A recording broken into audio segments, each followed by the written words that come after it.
የማስጠንቀቂያ ሳይበር ድምጾች አየሩን እየቀደዱ ነው። የፍርሃት የድንጋጤና የሞት ጥላ ያጠላበት ድባብ መላው እስራኤልን በተለይም ቴልአቪቭን አዳርሷል። የሰዎች ፊቶች ላይ የሚነበበው ከባድ ጭንቀት፣ ወደ መጠለያ ስፍራዎች የሚደረገው የህይወት አድን ሩጫ እና በድንገት የታወጀው ከፍተኛ ብሔራዊ አደጋ ጊዜ አዋጅ ይህ የሆሊውድ ፊልም አይደለም።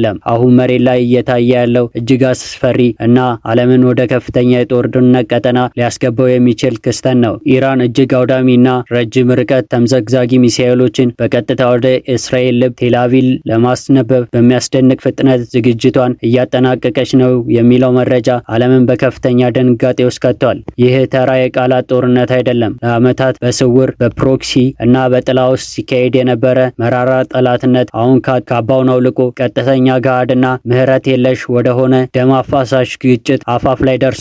እስራኤል ታይቶ በማይታወቅ የድንገተኛ አደጋ ዝግጅትነት ውስጥ ገብታለች። የሀገሪቱ የመከላከያ ሰራዊት ጣት ምላሽ ላይ ነው። የጸረ ሚሳኤል መከላከያ ስርዓቶች በተለይም አይረንዶም እና አሮ የተባሉ ቴክኖሎጂዎች ሰማዩን በንቃት እየቃኙ ነው። ነገር ግን ከኢራን በኩል ሊሰነዘር የሚችለው የጥቃት መጠንና ክብደት እነዚህን ዘመናዊ መከላከያ ስርዓቶች ሳይቀር ሊያሸንፍና ሊሰብር ይችላል የሚለው ስጋት የብዙሃን ወታደራዊ ተንታኞች ረፍት ነስቷል። የኢራን ወታደራዊ አቅም በቀላሉ የሚገመት አይደለም። ከመሬት በታች ባሉ እጅግ ጥልቅና ሚስጥራዊ የጦር ሰፈሮች ውስጥ በሺዎች የሚቆጠሩ ባላስቲክ ሚሳኤሎች ተከማችተው ተብሎ ይታመናል። እነዚህ ሚሳኤሎች ድንበር ተሻግረው ራዳርን አታለው በደቂቃዎች ውስጥ የእስራኤል ከተማ አመድ የማድረግ አቅም አላቸው። ኢራን እነዚህን አውዳሚ የጦር መሳሪያዎች በገፍ ወደ ማስወንጨፊያ ስፍራዎች ማንቀሳቀሷና ኢላማዋን ቴልአቪቭ ላይ ማድረጓ ቀይ መስመር በግልጽ መታለፍ የሚያሳይ ጠንካራ ማሳያ ነው። ጥያቄው ጥቃት ይሰነዘራል ወይ የሚለው ሳይሆን መቼና በምን ያህል መጠን የሚለው ነው። በቴልአቪቭ ጎዳናዎች ላይ የህዝብ የዕለት ተዕለት እንቅስቃሴ ቆሟል። ትምህርት ቤቶች ተዘግተዋል። የንግድ ተቋማት በሯቸውን ቆልፏል። እናም ህዝብ በመንግስት የሚሰጠውን እያንዳንዱን መመሪያዎች በከፍተኛ ትኩረት እየተከታተለ ይገኛል። የሳይበር ድምጾች በተሰማ ቁጥር ልቦች በከፍተኛ ፍጥነት ይመታሉ። እያንዳንዱ ሰከንድ የህይወት አድንና የሞት ጉዳይ ነው። መንግስት የድንገተኛ ጊዜ አዋጅ ማወጅ ሁኔታውን ከፍተኛ ከቁጥጥር ውጪ ከመሆኑ በፊት ዜጎች ለመጠበቅ የተወሰደ የመጨረሻ አማራጭ ነው። ነገር ግን ከሰማይ ሊዘንብ ከሚችለው የእሳት ዝናብ ከመሬት በታች ያሉ መጠለያዎች ምን ያህል አስተማማኝ ከለላ ሊሰጣቸው ይችላል? ይህ ከፍተኛ ውጥረት ለመረዳት የሁለቱ ሀገራት ታሪካዊና ስር የሰደደ ጥላቻ ወደ ኋላ መመለስ ብሎ ማየት ግድ ይላል። ኢራን የእስራኤልን ህልውና ፈጽሞ አትቀበልም። እስራኤል በበኩሏ ኢራን የኒውክሌር መሳሪያ ባለቤት እንድትሆን በምንም ተአምር አትፈቅድም። ይሄ መሰረታዊ ፖለቲካና የህልውና ቅራኔ ለበርካታ 10 ዓመታት መካከለኛው ምስራቅን የባሩድ በርሜል አድርጎ ቆይቷል። እስራኤል በኢራን የኒውክሌር ሳይንቲስቶችና ወታደራዊ መሪዎች ላይ በተደጋጋሚ ምስጢራዊ ጥቃቶችን ፈጽማለች ተብሎ ትከሰሳለች። በሌላ በኩል ኢራን እንደ ሂዝቦላና ሐማስ ያሉ ኃይሎችን በማስታጠቅ እና በገንዘብ በመደለል እስራኤል ያለ እረፍት ስትወድቅ ቆይታለች። አሁን ግን ይሄ የተዘዋዋሪ ጦርነት አብቅቶ ሁለቱ ግዙፍ ኃይሎች ፊት ለፊት ሊላተሙ ነው። ኢራን ሚሳኤሎችም መጫኗ አንድ ትልቅ መልእክት ለዓለም እያስተላለፈች መሆኑ ያሳያል። ማንኛውም አይነት ጥቃት ለመቋቋም ሆነ አጸፋ እና አውዳሚ እርምጃ ለመውሰድ ወደኋላ አንልም የሚል ጠንካራ ማስጠንቀቂያ ነው። በተለይም በቅርብ ጊዜ በእስራኤል በኩል የተወሰዱ የከረሩ ወታደራዊ እርምጃዎች ኢራንን ትዕግስት አስጨርሷታል። በሀገር ውስጥም ሆነ በደጋፊዎች ዘንድ ጠንካራ ምላሽ እንድትሰጥ ከፍተኛ ግፊት እየተደረገባት ይገኛል። ቴልአቪቭን ኢላማ ማድረግ ማለት የእስራኤልን የኢኮኖሚ፣ የቴክኖሎጂ እና የባህል ማዕከል መምታት ማለት ነው። ይህ ደግሞ በእስራኤል በኩል የሚያስከትለው አጸፋዊ ምላሽ ምን ሊሆን እንደሚችል ማሰብ ብቻ ዘግናኝ ነው። እስራኤል ይህንን የኢራን ዝግጅት እጅግ አደገኛ የህልውና ስጋት አድርጋ ነው የምትወስደው። የድንገተኛ ጊዜ አዋጅ የታወጀው ህዝቡን ለመጠበቅ ብቻ ሳይሆን መከላከያ ሰራዊቱ ሙሉ በሙሉ ወደ ጦርነት ዝግጅት እንዲገባ ለማድረግ ጭምር ነው።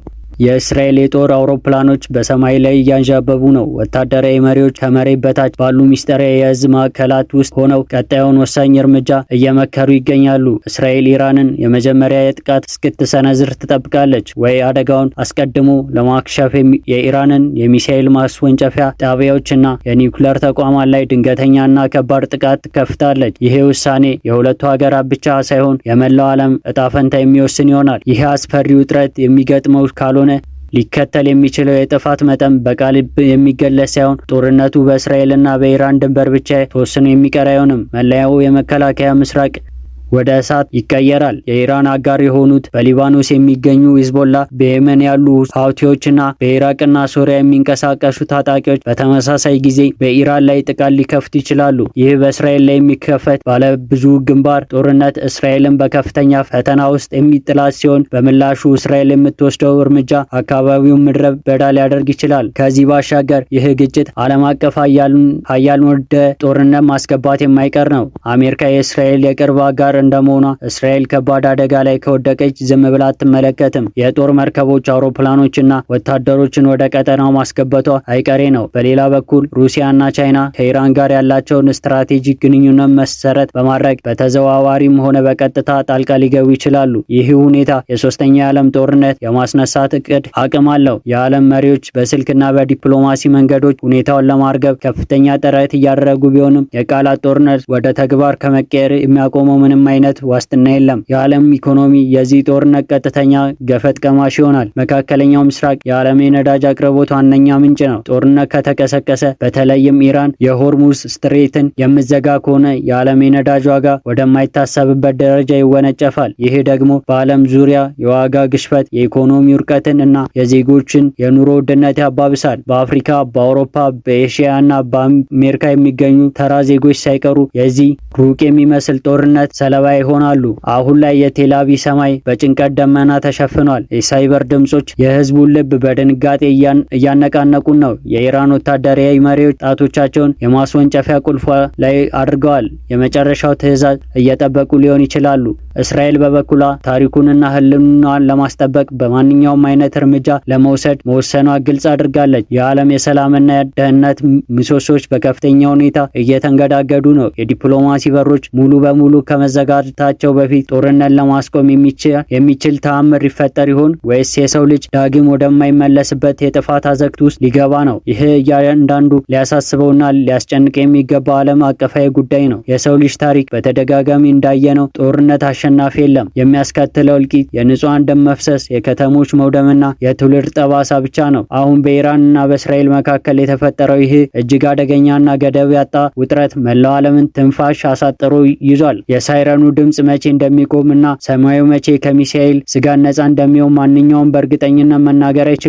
ሁኔታው በየሰከንዱ እየተለዋወጠና እየተባባሰ ይገኛል። እናንተስ ይህ እጅግ አሳሳቢና ዓለምን ወደ ገደል አፋፍ እያመራ ያለው ክስተት እንዴት ታዩታላችሁ?